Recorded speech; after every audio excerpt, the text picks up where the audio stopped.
At the end of the Second World War, technological developments spurred by that conflict accelerated scientific breakthroughs. One of APL's first post-war innovations was to turn a weapon of war into a vehicle for research and exploration. In 1946, research teams at the White Sands Proving Ground began using captured Nazi V-2 rockets to probe the outer reaches of the atmosphere and space. Two members of the lab's high-altitude research team, J. Allen Hynek and Clyde Holliday, realized that a camera mounted to the rocket would be able to take scientifically valuable and remarkable images from high altitude. Holliday modified a 35mm DeVry movie camera to withstand the shock of launch and landing impact. He designed a special magazine to protect the film, driven by a 24-volt electric motor taken from the computer of a B-29 machine gun director system.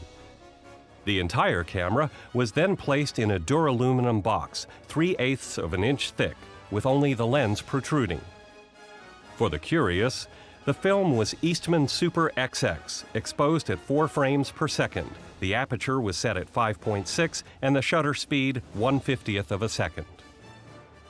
On October 24, 1946, the V-2 carrying Holliday's special camera roared 65 miles into the New Mexico sky. Just a few minutes later, its fuel expended, the rocket fell to Earth, sending the camera plummeting freely downward at some 500 feet per second. It took until the next day to recover the camera. The lens and batteries were smashed off, but the armored film magazine inside survived. The grainy black and white images within, the first ever taken of our planet from space, became a global phenomenon. Never before had human beings seen their world from this height. The curvature of the Earth was clearly visible, as were thick clouds over the American West. Writing in National Geographic about his images, Holliday predicted future uses for this innovation.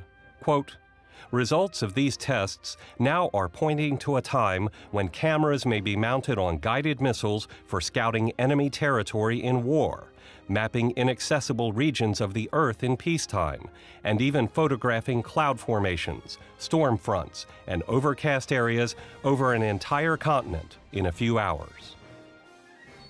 The following years would bring many more impressive images and film. In 1948, APL produced a pamphlet called "So, Columbus Was Right," that contained clips from more than 1,000 publications that covered the Earth picture. Holliday and Hynek showed us how science can be rewarding and inspiring, using what had once been a tool of terror to give us a never-before-seen view of our world.